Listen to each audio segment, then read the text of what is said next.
Bonjour, Rodolphe Biquette, c'est moi, et dans cette vidéo, nous allons parler de stratégie de contenu. Alors, si tu as l'habitude de regarder les vidéos que je fais sur cette chaîne, la Digital Tree Academy, j'aime bien dire ceci. Nous sommes dans une ère de contenu, ok? Développer son business revient à développer son contenu. D'accord? Et dans cette vidéo-ci, je vais m'attarder spécifiquement sur la stratégie de contenu. D'accord? La stratégie de contenu est un facteur clé, ok? C'est l'un des facteurs les plus importants, l'un des plus grands qui va affecter ton succès dans cette ère de contenu dans laquelle nous sommes. D'accord? Dans cette ère du digital, si tu veux. C'est quoi une stratégie de contenu? La stratégie de contenu, il s'agit de ton audience. Ok, de comment est-ce que tu les nourris, comment est-ce que tu les entretiens, comment est-ce que tu les ajoutes de la valeur, comment est-ce que tu les maintiens contents, jovial, joyeux, impliqués, engagés, comment est-ce que tu les maintiens dans cette atmosphère-là de continuer à payer ou bien de se préparer, ok, à mettre ça dans leur liste là, ok, je dois payer ceci, je dois payer ceci. D'accord. Donc, c'est un peu ça, la stratégie de contenu. Et pendant que tu élabores ta stratégie de contenu, il y a quelques éléments clés que j'ai représentés ici qui doivent être présents. Par exemple, tes objectifs. Donc, on parle de contenu. Quel est l'objectif que tu veux avoir avec chaque morceau, chaque pièce de contenu que tu es en train de mettre là dehors? Quel est l'objectif? Ok. Vous savez, on ne se lève pas juste un matin comme ça et on dit aujourd'hui je vais publier ceci, je vais publier cela. Après, on va dire que non, Internet là, je fais, ça ne marche pas. Quelle est la stratégie? Il faut connaître le pourquoi. Si tu ne connais pas le pourquoi, l'abus sera inévitable, la désillusion sera inévitable. Donc, quel est l'objectif? Chaque bout de contenu que tu mets là dehors, d'accord? Il faut connaître ton objectif. Qu'est-ce que tu vas utiliser comme pilier de contenu, comme sujet, comme grande catégorie? D'accord? Qu'est-ce que tu vas couvrir en fait? Et ça crée à ta valeur ajoutée. D'accord? Ça crée à ta valeur ajoutée. Donc, tu dois connaître l'objectif derrière chaque bout de contenu et encore plus avoir un objectif global, par exemple, de tous les que tu vas publier, par exemple, pendant 1 mois, 2 mois, 3 mois. D'accord? Maintenant, tu vas sectionner tes différents contenus en piliers de contenu. D'accord? Ensuite, tu vas donc choisir quel est le format. D'accord? Est-ce que ça sera de la vidéo? Est-ce que ça sera du texte? Est-ce que ça sera de l'audio? Est-ce que ça sera une photo? Est-ce que ça sera un graphique? Comme par exemple ceci. D'accord? Ceci qui est à la fois un graphique et qui est une vidéo. En fait, je vais un peu aller loin. Il y a dans ce qu'on appelle la création de contenu, il y a ce qu'on appelle la réaffectation. D'accord? Ceci qui est un graphique, j'aurais pu faire de ça un contenu textuel, donc ajouter ce graphique-ci à du texte. Et je pense même que je vais le faire. Je crois que je vais le faire. Ok? Mais je me retrouve également à voir ceci en format vidéo. Quel est le format que tu vas utiliser pour ton contenu? Il faut connaître. Quel est le titre? Ceux d'entre nous qui suivent de temps en temps peut-être le journal, tu vas voir, peu importe la chaîne, mesdames et messieurs, bonsoir et bienvenue à ce journal de 20 heures. Voici les titres, d'accord? Donc, quels sont les titres? Ok? Et à partir des titres, en fait, quand tu es devant ton écran et qu'on dit, ok, voici les titres, si ça ne t'intéresse pas, si les titres ne te captivent pas, bon, mais qu'est-ce que tu fais? Tu fous le camp. D'accord? Tu zappes, tu passes peut-être sur Novella TV ou bien sur, je sais pas, une autre chaîne. D'accord? Ou Love WhatsApp par exemple. D'accord? Quels sont les titres? Tout ça est important. Quelle est ta fréquence? Ok? À quelle fréquence est-ce que tu vas poster, publier? Faudrait pas que tu viennes aujourd'hui parce que, entre guillemets, tu sens que tu as trop l'inspiration. Tu fais 3, 4, 5 publications aujourd'hui. Et après, c'est dans 1 mois, 2 mois, 3 mois. Non. Ok? mets une routine, mets un système. Ou par exemple, tu veux dire, ok, je vais le faire chaque jour. Je le fais une fois. Je peux le faire uniquement le matin. Je peux le faire uniquement le soir. Ok? Ou alors, je peux le faire 2 fois par jour, le matin et le soir. Ok?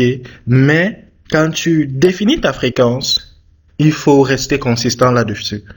D'accord? Quelle est ta fréquence?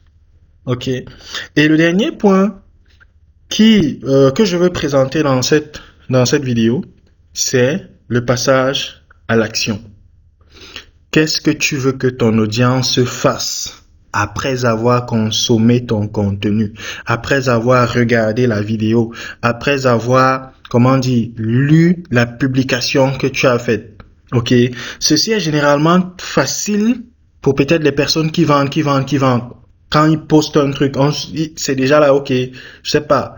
On va prendre quoi? On va prendre un article, peut-être du genre un écran de 52 pouces. On met le prix, ok?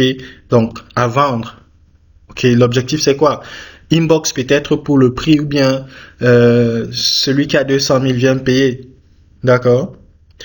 On voit ça dans les vidéos. Ok, si cette vidéo t'a intéressé, abonne-toi à la chaîne pour ne rien manquer et active les notifications. Donc ça c'est un passage à l'action. Ok, si cette vidéo t'a intéressé, partage en commentaire. D'accord? Ok, quelle est ta part de stratégie de contenu? Partage en commentaire quand c'est par exemple du texte. Donc, qu'est-ce que tu veux que ton audience fasse après avoir regardé par exemple ta vidéo, après avoir lu ton texte, après avoir consommé ton contenu.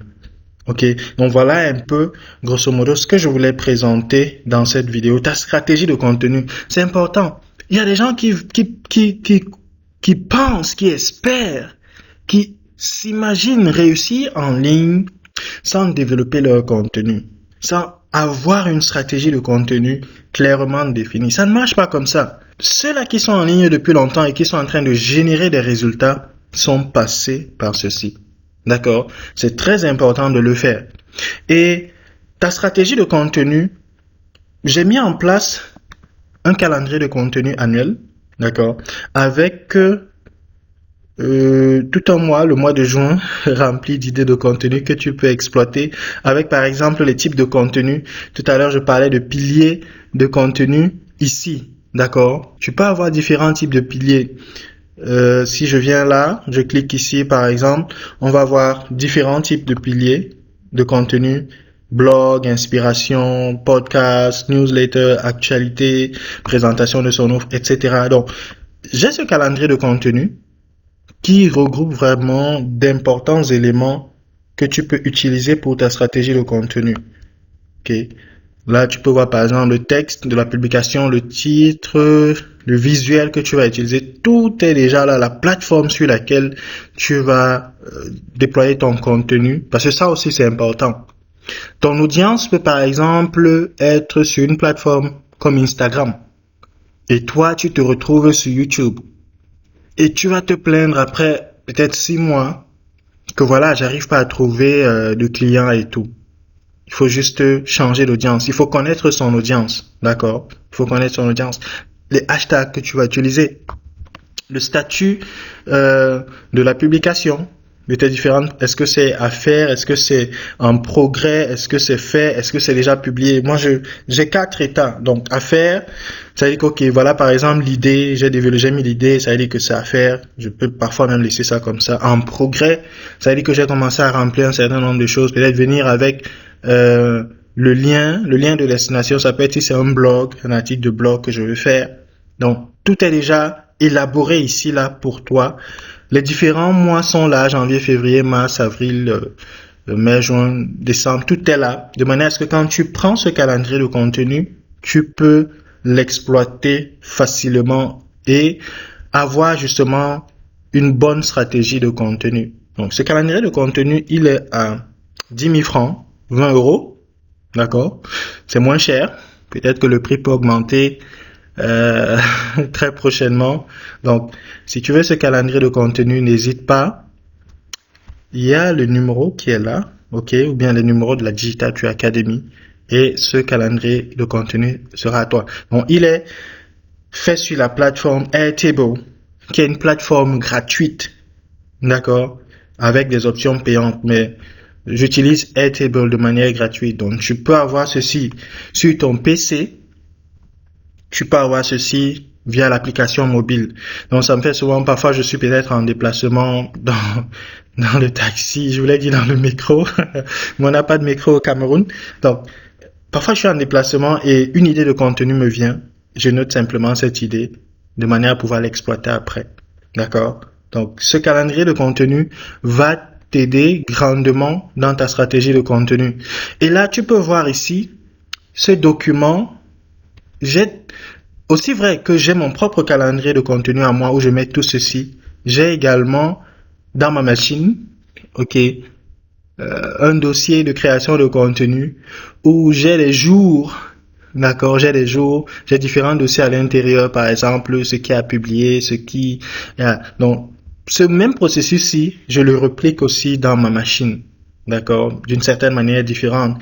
Et si tu veux connaître toute ma création de contenu, comment est-ce que je fais pour venir avec ces vidéos-ci, comment est-ce que je fais pour venir avec les podcasts que je fais, avec les articles de blog sur le site de la Digital Tree Academy que je fais, avec ce que je publie dans les groupes WhatsApp, sur ma page Facebook, il n'y a pas de souci. J'ai une offre à 100 € pour le moment. Assurément, le prix va augmenter que tu peux actuellement prendre. Donc, il suffit juste de me faire un message sur WhatsApp à ce numéro. D'accord? C'est tout pour cette vidéo et rendez-vous dans une prochaine. Bye bye!